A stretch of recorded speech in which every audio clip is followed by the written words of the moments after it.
What is up, Bracket Busters? Welcome to The Line, Sports Illustrated's betting bonanza. We are back, and sorry, football fans, this is the greatest time of year for us gamblers. I am Ben Teitelbaum, joined by a special new cast of characters chosen specifically for their ability to handle the madness. That right here, John Rothstein, college basketball insider, and over there, Nick Costos, who has already been making his picks out on Twitter. Nick, I thought you were saving your picks for the show. We got to make sure that we get the best number. That's what we're going to do here on The Line Sports Illustrated. And I got to say, I feel like my basketball IQ going up just sitting next to John Rothstein here. So great to be here with you guys and ready to make some picks and win some money. You'll get your check by May. I appreciate the kind Thank words. You very much. I may need it depending on how some of these bets go. I know we've heard about your past history. But with all seriousness, brackets are part of the NCAA Tournament. We can now bet on them legally. We have a whole new type of transformation into March Madness. The trajectory is upward. Okay, so Nick, before we get into the games, and we're going to get into all of them, just tell me a little bit about your strategy. You've been betting the tournament for years. Are you a only games guy, futures guy? Do you love to just ride underdogs and hope they hit? What do you do here? I like to do a little bit of everything. I like to dabble in everything. You know why? Because gambling's great. And you know what I like? Hashtag action. I like to have action. But I will say that as time has gone on and I've gotten a little better at the craft, I'm more of a situational gambler at this point where I am looking for spots. And I think we've got a lot of spots in the first round here where we're going to be able to make some money. We'll go over them over the course of the show. And let's put the first round on the back burner for a second and start big picture, because everyone wants to know, right? Who's going to win the whole thing? We'll see the futures here in just a second, starting with Duke at plus 220. This is the heaviest favorite since the 2014-15 Kentucky team, which, mind you, lost in the Final Four. After Duke, you see Gonzaga and Virginia at plus 550, UNC at 6-1, Kentucky at 12-1, Tennessee at 14-1, Michigan State also there at 14-1, then Michigan, Texas Tech. And once you get past that, we're in the real long shot territory. Let's start with you here, John. Who do you like here to win the whole thing, cut down the nets at the end of the tournament? You know, for me, it's North Carolina. North Carolina, I think, showed in the ACC tournament that they were capable of trading blows with Duke for 40 minutes. Yep. That doesn't mean they're the best value pick, though, if you're looking to obviously get that summer vacation money brewing. But if you're going to ask me from a basketball perspective, who is going to have a chance at the best to win a national title over Duke, it's the Tar Heels. You know, I'm going to take Duke here, and I know that that's the really chalky pick, but it's the only way I can go because Duke's the best team. And I will say, a couple years ago, I had Frankie Kaminsky in Wisconsin beating Kentucky in that Final Four. With all due respect, though, to that Kentucky team and Karl Anthony Towns and Coach Calipari, Zion Williamson, a bit of a different animal here. So I can't go anywhere except for Duke to win this national championship. So you don't care about the fact that the odds aren't great, that if Duke gets knocked out, you know, you could be in trouble there. Now, remember, the goal is to make money. Now, we can have fun with some value picks, and we'll do that. We'll give you some long shots as well. But if you're aiming to make money, you want to take the team that's got the best chance of winning. That team, Mike Krzyzewski, Cam Reddish, R.J. Barrett, Zion Williamson, and the Duke Blue Devils. The problem there was that you said Cam Reddish before R.J. Barrett. That's a separate story. One team I like from that list, Tennessee. They were number one for a while this year. I can't believe that they are behind Kentucky. I think it's because the Wildcats are a public team, but experienced, balanced, deep, everything you would want. They've beaten Kentucky twice already this season. I'm just saying at 12-1, I kind of like that. But let's go a little bit deeper. Let's find long shots. I know things might have to break really correctly, but we've seen 8 seeds get there before. If we're looking at a long shot, I'm going to start with you, John. Who might just surprise us in a couple of weeks? Florida State at 30-1. You know, Leonard Hamilton in a lot of ways is the sentimental favorite in this tournament. 70 years old, looks 54. But the guy looks like he's 44. I'm shocked. 70 years old. 70 years old. That's unbelievable. And he looks like he's 54. But Florida State has a large nucleus back from last year's team that went to the Elite Eight, beat Gonzaga in the Sweet 16. And think about this. They also manhandled Michigan in the ACC tournament. So if you're looking for a good long shot to win the national title, Florida State 30-1. I'm looking at Marquette. I think you meant, manhandled Virginia. Manhandled Virginia, yeah. Yeah, correct. But they did manhandle Gonzaga in the Sweet 16 last year. They did. Yeah. They do. I mean, they're big, they're long, they're the type of people that'll manhandle you if they get their hands on you. And I hope that we get that rematch this time with Gonzaga and Florida State. I think it might go a little differently. We can get into that. But I'm going to take Marquette here at 60-1, and it's because of Marcus Howard. You know, generally, I like to say which team's got the best player, Marcus Howard, obviously one of the best players in the country, one of the best scorers in the country. Now, he may not be the best player in that first round game. That would be John Morant of Murray State. But I just love Marquette's balance. I think they're a better team than Murray State. And if Marcus Howard gets hot, and he was cleared from that wrist injury, expected to be 100% Hauser, some of the other players for Marquette, I kind of like Marquette here to potentially make a run. I'm not going to pick them to win it all, but we're talking about long shot 60-1. Marcus Howard, give me Marquette. I'm surprised you're saying Marcus Howard without mentioning the names of Shabazz Napier or Kemba Walker. I think it could be in that realm. I'm not saying he's as good as a Kemba, but the fact that he is a small, ball-dominant, scoring guard around a defense that's actually much improved. It's not that Connecticut defense we did see a decade ago, but I think it could be that formula as well. Okay, that's the big picture. You can also bet regional futures just to make the Final Four. I think that's interesting as well. Who are the 4 teams going to be? Let's start in the East. And Duke, if you had short odds for them to make to win the title, look at the odds there to get out of their region. That's minus 200. Michigan State at plus 350, followed by LSU, Virginia Tech, Mississippi State, and Louisville. Nick, talk to me. Where's their value in this bracket? Duke. There's no value on anyone else because no team's going to the Final Four from this region except for Duke. And I took this earlier in the week, and I got Duke at minus 165 to come out of the region. Show off. Hey, look, that's why we put the picks out there a little earlier. So I don't think that Virginia Tech's going to be able to stand in the way of Duke, and I think that's the likely Sweet 16 matchup. And I know Virginia Tech took them down in Blacksburg. No Zion Williamson in that game. So I think Duke will get past. No Justin Robinson. I think that Duke will be able to get past Virginia Tech. And basically what you've got there, assuming that the final 2 in this region are Duke and Michigan State, you're getting Duke at minus 165 or minus 200, basically, to beat Michigan State. I will take that all day long. So look, the odds aren't great. The payout's not great, obviously, at minus 200. But I think there's only one way to look, and it's Zion Williamson and the Duke Blue Devils. You disagree at all? No, I've got Duke coming out of the East region too, the region of prospects, as I've dubbed it, recently on SI Now. But the big thing you need to look at as well is it's not so much the personnel that you're faced up with in the NCAA tournament. It's about matchups. And you also have to think, what are the Achilles heels for a team? Duke is not a great outside shooting team, and I look at that round of 32 matchup against UCF with Taco Fall in the middle as being an intriguing matchup, not just because UCF is coached by Coach K's former player and pupil, Johnny Dawkins, but because UCF defends in a way that Duke would have to go over the top of their defense. So that's a round of 32 matchup I've got circled. I was looking for odds on a Zion Williamson poster of Taco Fall. The odds aren't out yet, but please, if you're a bookmaker out there, that's what we want to bet on. That's what you want the people to see. Let's move over to the West. Gonzaga, we talked about that potential matchup later with Florida State. Well, let's see who can get to the end there. We got Gonzaga, plus 140, almost even odds, followed by Michigan, Texas Tech, Florida State there. And then Marquette, we talked about them earlier, and Nevada. Nevada's a team I find interesting, so I'm just going to go ahead here and start before I get to you guys. This was a team that was top 10 for much of the season. We know they have NBA talent. Yep. They've been a little bit shaky recently, but could they put it together and make a run? Of course. So I love the long odds on Nevada. That said, I'm not betting them in any individual game because they could also lose in round 1. John, go West region. West region, I'm going to take Michigan because March is the month, as you know, that John Beilein plays chess and everybody else plays checkers. And I kind of like the fact that they're off the radar. They lost to Michigan State 3 times in the regular season. Charles Matthews hasn't been healthy. He just came back. And the nucleus of this team was together last year when they went to the final game and lost to Villanova. And the one thing that can't be substituted in March is veteran point guards.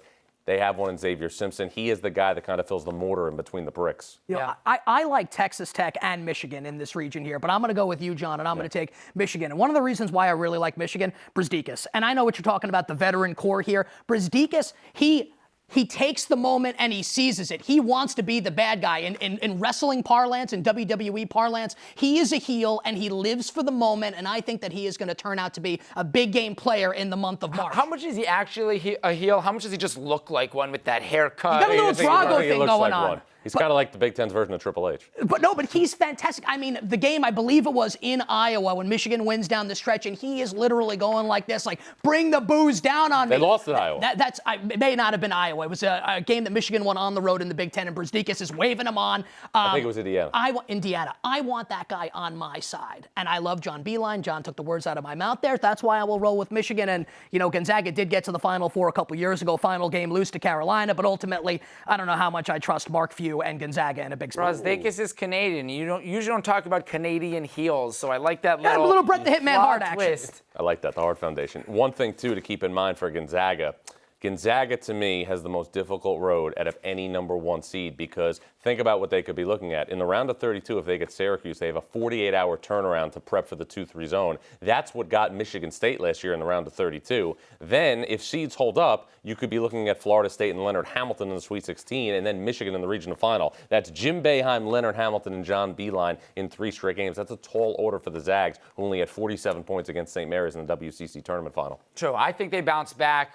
That is yet to be seen. Let's move over now to the Midwest. I know some of us here on the panel like UNC, but let's take a look at their odds. Plus 160 there, followed by Kentucky, Houston, Iowa State, Kansas, and Auburn. Interesting to see Iowa State there above Kansas and Auburn despite the lower seed. So, Nick, let's start here with you. Where is their value in the Midwest? I think that the final 2 in this region will be Carolina and Kentucky. So I think you could do worse than putting futures down on Carolina and Kentucky, because I think those are the 2 teams that are going to be there at the end, and I think Carolina is going to come out of the region. I think Carolina-Duke will be your national championship game, the biggest game in the history of the sport. Can't wait for it. If we're looking at long shots, though, I think you could do worse than Auburn. I actually think Auburn's going to struggle in that opening round game against New Mexico State. I'm going to pick New Mexico State to cover in that game, but I think Auburn will win. Auburn's three-point shooting bombs away. Love me some Bruce Pearl. Auburn at 9-1. I don't see them getting there, but if you're looking for a longer shot out of this region, I'd go with them. But it's Carolina and it's Kentucky. Draw a line. Everybody else. Yeah, I would be shocked if we don't get a North Carolina-Kentucky regional final. But Houston losing that game to Cincinnati, the way it happened in the American Conference Tournament, makes me think that the Cougars are going to come out looking for blood. Houston has been the most physical team in college basketball this season. Nobody has played harder than the Cougars. But against Cincinnati in the American Conference Tournament title game, Cincinnati bullied the bully and took the bully's lunch money. So I would pay to sit in on Kelvin Sampson's practices the last couple of days. I'll tell you something that I'm struggling with. I have sort of a hangover from last year's tournament when I was all over Houston, and I know that this year's team is completely different, and I shouldn't think that way, but it's just hard for me to get over that Jordan Poole slingshot from near midcourt. It's making me scared of the Cougars, and it probably shouldn't, but we can worry about my own personal problems. Emotion is the enemy of logic and reason. I also had Houston in that game on the money line. I remember where I was when it happened. Where were you? I don't know if I can say at a hit up of a lady friend. Yes. Hit up Nick's mentions if you want to know where he was for that game. But we got one more region to cover, and that is the South with Virginia, a 1 seed yet again. Interesting to see how they bounce back from, speaking of last year, maybe the worst loss in NCAA tournament history. They're the favorites here, followed by Tennessee, Purdue, Kansas State, Nova, and Cincinnati. John, who do we like in this region? I like Virginia in the region of grind because there's so much defensive mindset in this region. Virginia, to me, going to come out with renewed life. DeAndre Hunter didn't play in last year's NCAA tournament. He's available this year. I like the Cavs. All the numbers say Virginia. Offensive efficiency, defensive efficiency in the top 10. But here's the deal with Virginia. It's like that girl or that guy that you really like, and you keep going back to them because they look really great, and this time around it's going to be different. And then your heart gets broken every single year. It happens with Virginia. And I'm just not going to do it. Now, look, I acknowledge what John's saying. John could very well be right. This could finally be the year for Virginia. But are you really going to bet on it? I'm not going to here. So I'm looking at Tennessee. I think they're the most likely choice to come out of this region in the Final Four. I also, depending on the health of Dean Wade, if Kansas State can survive the opening game against Irvine, then they're going to get into a slugfest with whoever wins that Wisconsin-Oregon game. That's going to be a defensive struggle. If Kansas State makes it out of the opening weekend and Dean Wade is healthy, I think the Wildcats at plus 850 could make a lot of sense. And I'm not looking at Villanova. I would not go near Kansas State if I was going to try to make money in this NCAA tournament. They've got a very difficult round of 64 game against UC Irvine, one of the more underrated mid-major coaches on the West Coast, Russell Turner. I was talking to him 2 days ago, and they had a team in 2015 that took Louisville to the brink with 7'6" big man Mamadou Ndiaye. He told me this team's better. There you go. I'll tell you something. I'm not betting on these games being that compelling. 8 of the 11 slowest teams in the tournament in this region, 8 of the 30 slowest teams in the country also in this region. The region of grind. The only thing I'll say, my favorite color is orange. That's enough said. This March, be unbustable with the revolutionary real-time brackets. To get started, fill out your bracket. But unlike the old busted way, Now you can switch a losing pick in real time during live games. If one of your picks looks like it's going to bust, now you can switch teams. Points for a winning pick are dropping after each TV timeout, and last chance to switch is with 4 minutes left to play, so make that winning call sooner for maximum pool points. And we keep track of points for your original and real-time picks. Pretty cool. Can't watch live games? Don't worry. You'll get email alerts if a pick is losing. What if a favorite gets upset? Shake it off. Repick a new team to keep your bracket alive in the next round. The madness is coming. Get into it and never be out of it. Be unbustable. We are about to dive into the games, but Nick, first, I want to get your opinion on something. I was checking out against the spread records like I always do. Do you put in any stock into how teams did against the spread in the regular season once you've moved to the tournament? For example, Virginia, really good against the spread. Northern Kentucky, really bad. Does that matter to you? What I like to do is, as opposed to looking at it over the full regular season, look at it over the course of the last 10 games or so. But truthfully, I don't put a ton of stock into it. There are some situations where I do, if you get it on each side. For example, Nevada's been terrible against the spread recently. Florida's been very good. I'm going to take the Gators there. But then we take teams like Wofford's been great against the spread. Northeastern's been great against the spread. And I'm going to take Seton Hall and Kansas respectively in those games because I value the situational angle of it, picking a spot more than I do recent records against the spread. But I think if you are going to take the against the spread records, it's better to look last 10, last 15 as opposed to over the balance of an entire season. Do I have to pay you for that wonderful segue into the actual games themselves? Because I know the people are saying, Ben, stop talking. Let's actually make some picks on some games. So that's what we're going to do. So here's how we're going to do this. We're going to go region by region, discussing 4 games in each. One, which matchup caught our eye.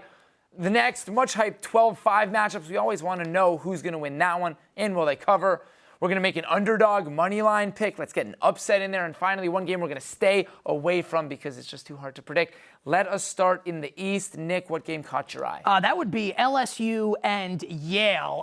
When I saw the spread of this game, LSU opening as an 8-point favorite, I'm thinking, okay, the situation with Will Wade obviously is going to come into effect. Yale just beat Harvard, and the line has actually been coming towards Yale. Yale, out of the Ivy League, is a public dog against a big Columbia grad from the here. SEC. Let's go. And I got to tell you, I kind of like the value with LSU. Maybe not over the course of a full game. I think Yale's going to keep this close in the first half. I'm going to look for a live opportunity if Yale's up or the game's close at halftime. LSU in the second half. Naz Reid going to take over that game down the stretch. If you made me pick a side, I would take LSU, but I think that line is a little wonky. Lean towards LSU, but again, I'm going to look for a live opportunity in that game. Please ensure me that you're not going to allow Nick to ask me for a loan. Because if he takes LSU, that could happen. There is nothing but smoke That's a nice and watch, clouds. buddy, man. I don't know if you're going to hook me up. There is nothing but smoke and clouds around that program. And here are the facts right now. Since Will Wade has been suspended indefinitely, LSU has beaten a Vanderbilt team that was winless this year in the SEC. And they struggled down the stretch against Florida.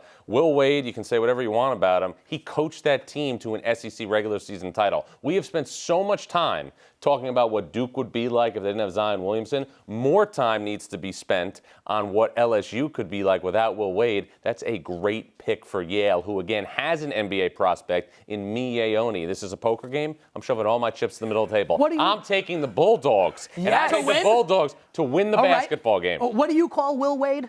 The American Gangster. Well, it's like El Chapo, so they're calling out hits from prison. Will Wade's going to be able to get this done, pulling the strings from the sideline. Tony Benford is consigliere. LSU wins and advances. I'll tell you, I had Yale. Now I'm all questioning that. The game that caught my eye is one we don't have a spread for yet. It's the Duke game against whoever wins NC Central.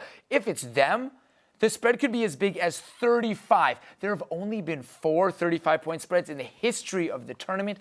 I'm curious how big that Duke spread could possibly get. Okay, let's look at that 12-5.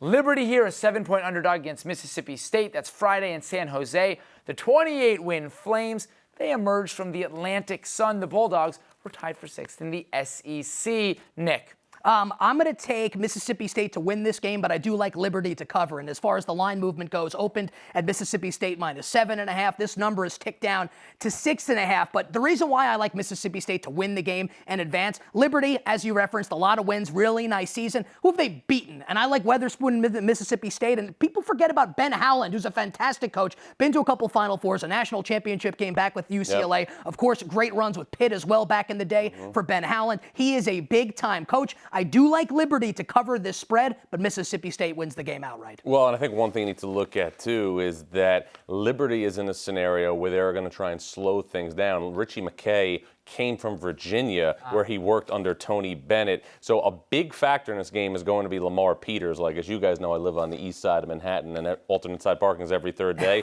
Lamar Peters has been every third day for Mississippi State. That's the guy to watch in this game. All right, let's move on to one underdog we like. You've already given us one, John. Yeah. Are you sticking with Yale there? Sticking with Yale. Okay, With Yale. so that's it. That's Yale, all we need to Yale's know. winning. Yale all day, twice on Sundays? 7 days a week and twice on There Sunday, you go. just like Kevin Pollak said in A Few Good Men. I gotta tell you, I don't know if I can really advocate giving an underdog money line winner here. If you're gonna make me pick one, I know I just said Mississippi State's gonna win the game, but if Liberty's gonna cover the spread, they're gonna have a chance to win the game. I think Mississippi State's gonna win. The line movement also in that St. Louis Virginia Tech game has been interesting. Virginia Tech is the obvious favorite with the talent and the coach, but money has been coming in on St. Louis, pushing that line down a little bit. So I guess if you're gonna take Liberty, you can take a portion of your bet, a small portion, we call it a little sprinkle, and put it on the money line for those underdogs. But ultimately, I don't know if I love these underdogs here in this particular region. Well, keep it on a couple things, too, in the St. Louis Virginia Tech game. They played last year at Madison Square Garden. St. Louis won the game. And also, when you see teams from lower levels try and match up with teams from power conferences, the big thing that's usually an issue to deal with is the size. Virginia Tech plays small enough. The only post player that they use with regularity is Kerry Blackshear. So they're not a physically overwhelming team. Okay, so if we don't like the underdogs here, then there's some things we might stay away from. Let's make this one quick. One game you're staying away from. You just can't make heads or tails out of it. You know, this is something that I think resonated right when the bracket came out, and it's something that I think you really need to look at as being really scary, and that's Louisville, Minnesota. Because Louisville, Minnesota is the ultimate revenge game. You've made several Godfather references. I mean, This is kind of like Barzini against one of the five families.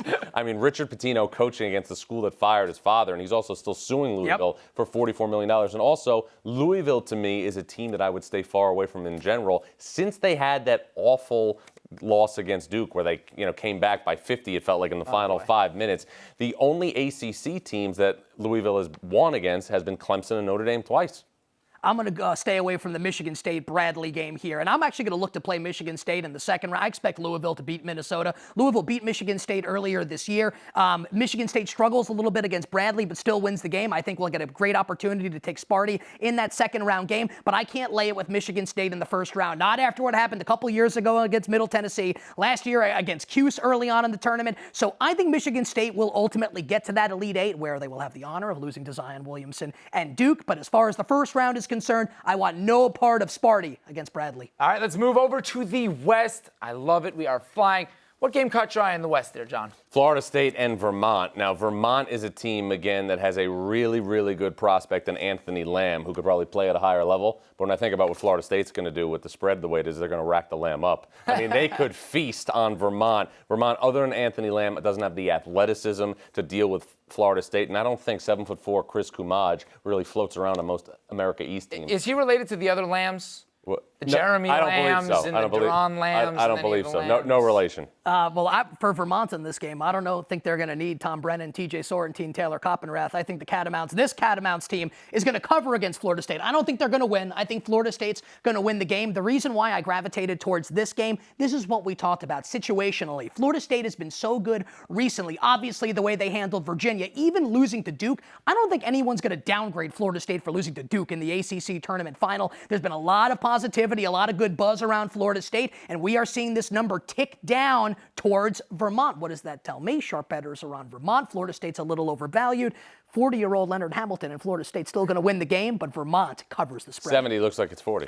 The game that caught my eye was Syracuse Baylor. It's orange -2 right now. I just had no idea where this would land with Tyus Battle being kind of banged up a little bit. He should play, but I think if he's fully healthy, Syracuse should have no trouble, and the -2 could be nice. I'm waiting to see if we're just hearing false reports. All right, the 12-5. This is everyone's favorite first-round game of the tournament, I think. You down with OVC? I sure am. John Moran, the Murray State Racers from the Ohio Valley, +4 against the Marquette team that has lost 5 of 6. I know we talked about the value earlier in the tournament, but can they turn it around? It's the best individual matchup of the tourney, everyone would say. John Moran, Marcus Howard.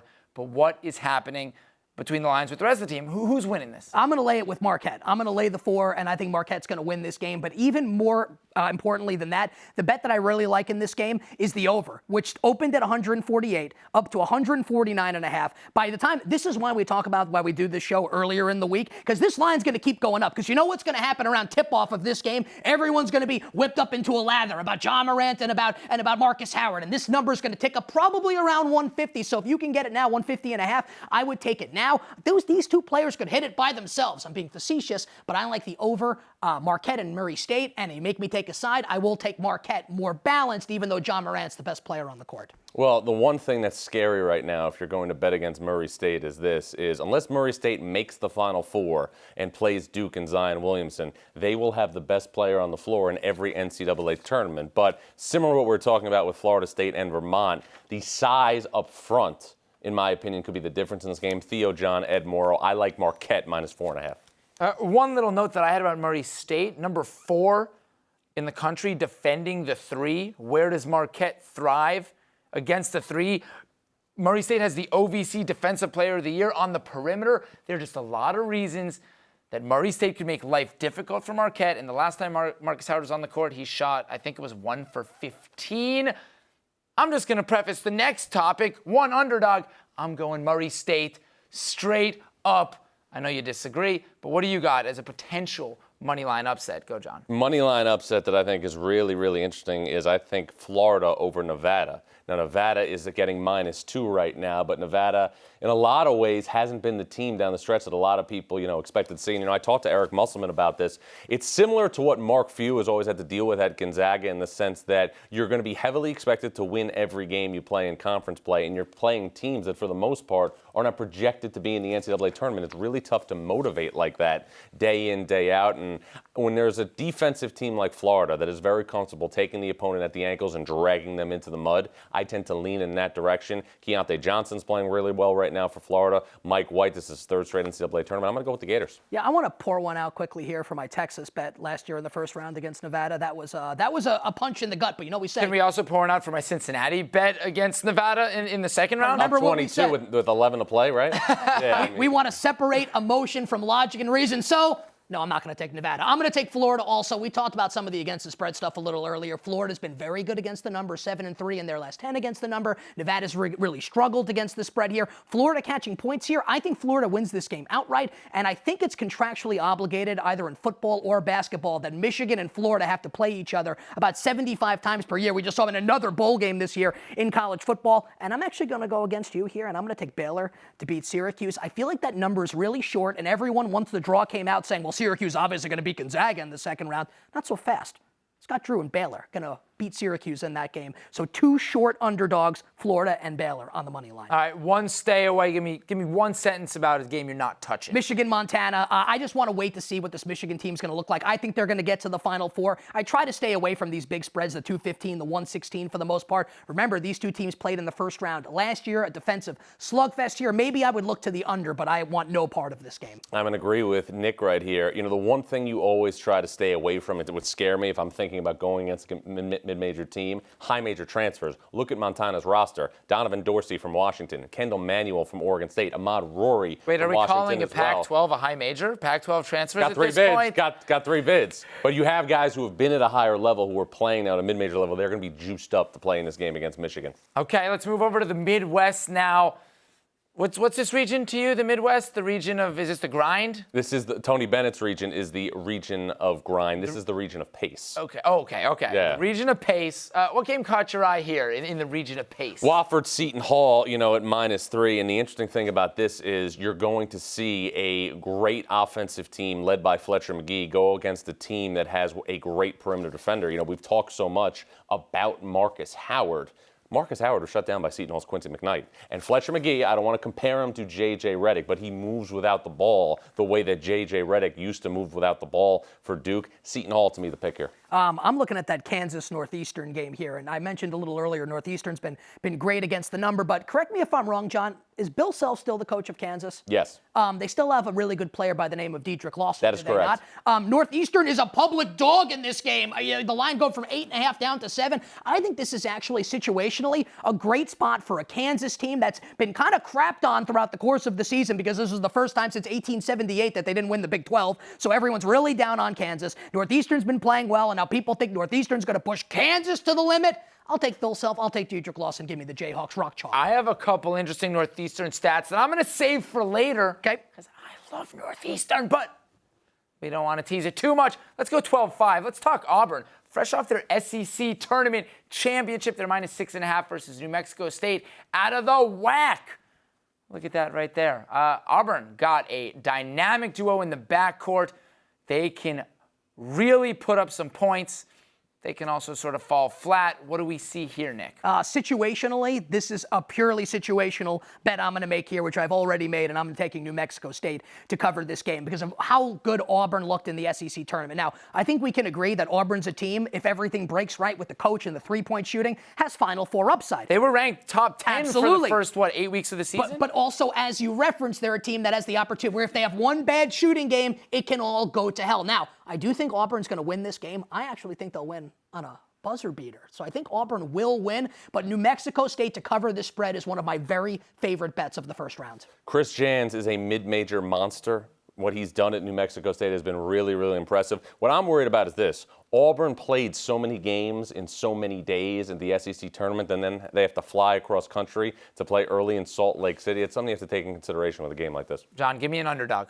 An underdog in this region, the region of pace, that I think would be really, really interesting to look at, I think would definitely be Ohio State. Ohio State and Chris Holtmann, he's more meticulous than the forensics officer, is going to They're try. meticulous, by the They way. are very I've never meticulous. met one, but maybe CSI Columbus, going to be a great show. No, but Chris Holtmann is going to try and take the air out of the ball and feature Caleb Wesson. You look right there at Iowa State getting 6. This could be a one-possession game. It's a great, contrast in styles. One team wants to play fast, the other team wants to be methodical on each and every possession. Iowa State far greater players, but Chris Holtmann right now, the last 5 years at Butler and Ohio State, 5 NCAA tournament appearances. I really love that pick as well, and situationally with how good Iowa State obviously looked throughout the Big 12 tournament. If Kansas State had been fully healthy, I think Kansas State would have won. So I think we may be getting value here with Ohio State in that spot. So I kind of like that as well. I'm going to give you 2 others. I think Washington.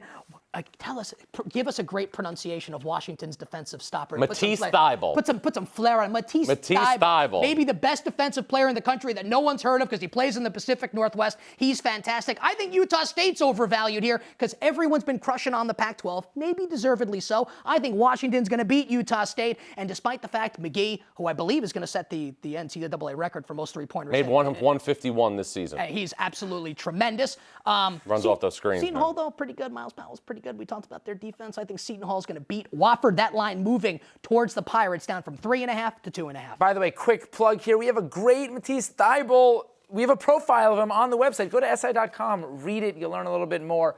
Name pronunciation, defensive stoppages, and some interesting stuff about him off the court as well. All right, one game to stay away from.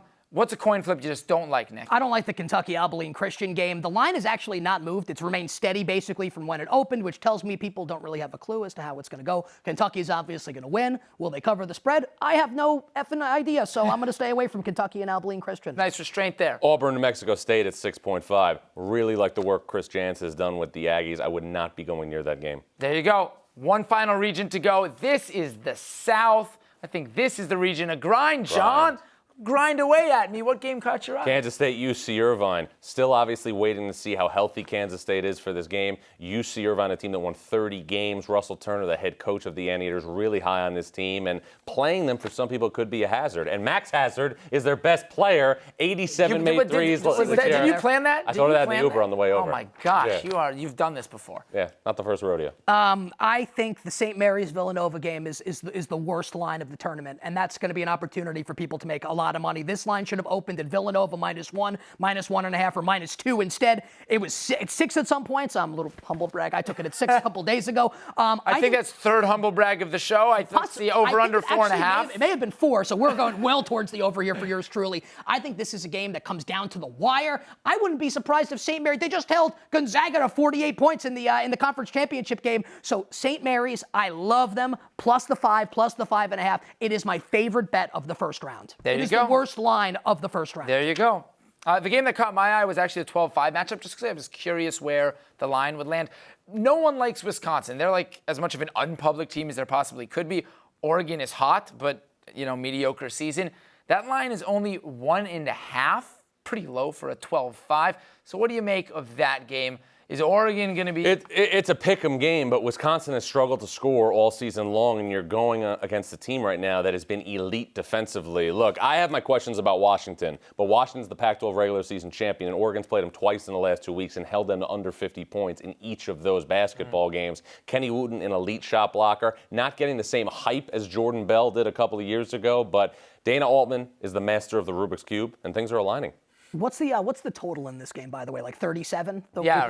Oregon I game? think it's 36.5. Okay, so I'm going to take Wisconsin because I feel locked into it because I tweeted it on Sunday night, basically because everyone else likes Oregon. Oregon does have the size to defend Hap, which does worry me a little bit. But again, situationally, everyone loves Oregon. Wisconsin is not a bad team, and I feel like they've become an afterthought here in this spot because of everyone's on the Oregon Ducks train. And I love me some Dana Altman, but I am going to take Wisconsin. I'm not going to tell you I feel great about it, but I will take Wisconsin to win as the 5 seed and beat the 12 seed Oregon. Okay, let's move over to one underdog we like here. Go, John. Tough one to take, tough one to really speculate on, but I like in a lot of different ways, and I think Cincinnati will win the game, but I would take Iowa at 3.5 just as a good bet. I think Cincinnati will win the game. It's in Columbus, but Cincinnati this season at 28-6 has been much more, I think, a reflection of Mick Cronin as a coach than necessarily the Bearcats personnel. Last year you had Jacob Evans, Gary Clark, Kyle Washington. Right now, Jaron Cumberland's like Tom Hanks in Castaways on an island by himself. All right, give me someone though. Yeah. I like that, but I want the odds. I want to bet just straight up a money line underdog. Nick, you've got one for me. Right? I think that this is going to be the region to make money on in terms of the underdogs in this tournament, the South region. I think St. Mary's has got a great chance to beat Villanova. And again, so if you're going to bet these games and you're going to bet these teams on the money line, obviously you want to take them against the spread for more money, and you want to back up your spread wager with a smaller money line wager. That's why we call it a little money line sprinkle. So I'm going to have a money line sprinkle on St. Mary's against Villanova. I'm going to have a money line sprinkle on Iowa against Cincinnati. Like and how about this? Old Dominion plus 13 against Purdue, another one of my favorite picks of the first round. I'm going to have a money line sprinkle on Old Dominion. You got to get you a cupcake. It doesn't mean that Old Dominion's going to win the game, but again, if you back it up for a small portion of your bet, I think Old Dominion with the defense they play, Purdue has one bad shooting game. I think Old Dominion's going to be in that game late into the second half. Okay, quickly, one sentence to stay away. Kansas State and Irvine. I do think Kansas State's going to win the game, but we need to see what's going to happen with the health of Dean Wade. Until we know that, I want no part of this game. John. Well, I mean, I agree with Nick, and I don't want to say that just obviously to keep the line going, but I think he makes an outstanding point, and I think the other thing that checks in the mail for you. No, it's reciprocation is warranted. Well, I think you already took his watch, so. Yeah, no, I mean, I think Nick makes an outstanding point, and I think, when you think about a stay-away line of the region, there's obviously the upside, I think, in Iowa and so on and so forth, but I think if you really want to go someplace that you shouldn't be going, it's the Ole Miss and Oklahoma game, because think about the NCAA tournament success with Kruger and with Kermit Davis. Kruger's taken 2 programs to a Final Four. Kermit Davis, the 15-over-2 game, Middle Tennessee, Michigan State. I mean, those are things right now that stand out in history. And I hope this show stands out in history. Hopefully, we've got you prepped to make some smart decisions this week. But hey, bad beats, they can happen to absolutely anyone. We've actually been researching some of the baddest beats in tournament history, so you at least feel like you're not alone. Watch this. On this edition of March Madness Bad Beats, we start in the second round of the 2018 NCAA Tournament with number 1 Kansas favored by 4.5 points against 8 seed Seton Hall. In round 1, the Jayhawks covered as a 14-point favorite against Penn, but Kadeen Carrington and the Pirates were a much tougher task. If you had bet the favorite, you were feeling pretty comfortable when Kansas went up 12 with under 10 minutes to play. The Pirates did swashbuckle back into the game, but with 5 seconds left, Bill's self-squad still held a 7-point lead after a pair of Devontae Graham free throws. It looked like the Jayhawks would escape with the cover until this.